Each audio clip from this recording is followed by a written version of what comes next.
ಆಚಿ ಮಸಾಲ. ಎಂತ ಅಡಿಗೆಯ ರುಚಿಯಾಗೋ ರಹಸ್ಯವು 20 ರೂಪಾಯಿ.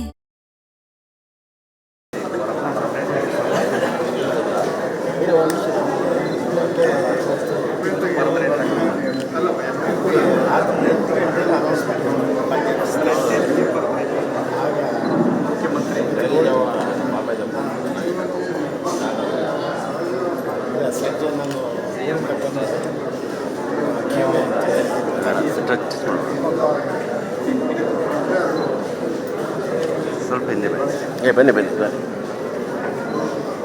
ಭಾಷೆ ಮಾತಾಡ್ತಾ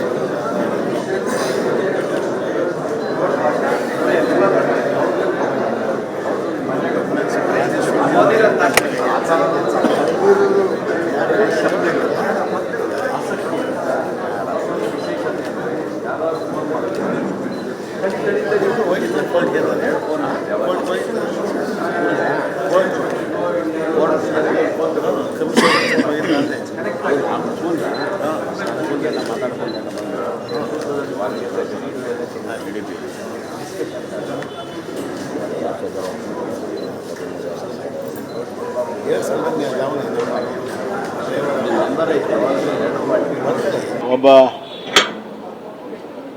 ಸರಳ ಸಜ್ಜನ ರಾಜಕಾರಣಿ, ಜೆಂಟಲ್ಮನ್ ಇನ್ ಪೊಲಿಟಿಕ್ಸ್, ಅವರನ್ನು ನಾವು ಇವತ್ತು ಕಳ್ಕೊಂಡಿದ್ದೇವೆ.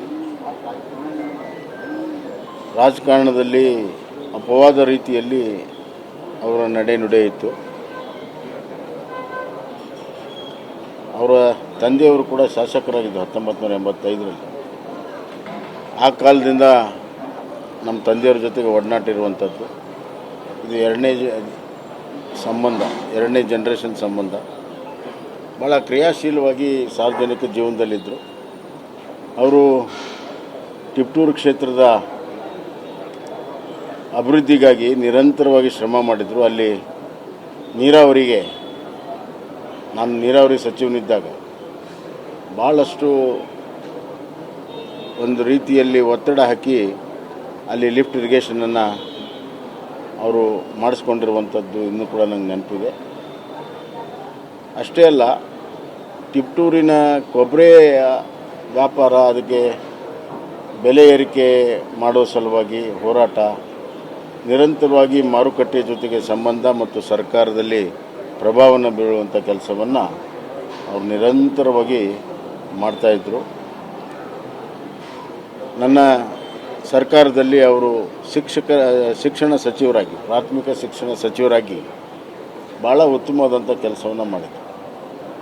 ಒಂದು ಕ್ರಾಂತಿಕಾರಿ ಬದಲಾವಣೆ ತರುವಂಥ ಕೆಲಸವನ್ನು ಕೂಡ ಅವರು, ಹೊಸ ಶಿಕ್ಷಣ ನೀತಿಯನ್ನು ಪ್ರಾಥಮಿಕ ಶಿಕ್ಷಣ ಹಂತದಲ್ಲಿ ಇಂಪ್ಲಿಮೆಂಟ್ ಮಾಡೋ ಸಲುವಾಗಿ ಭಾಳಷ್ಟು ಶ್ರಮವನ್ನು ಅವರು ವಹಿಸಿದ್ದರು.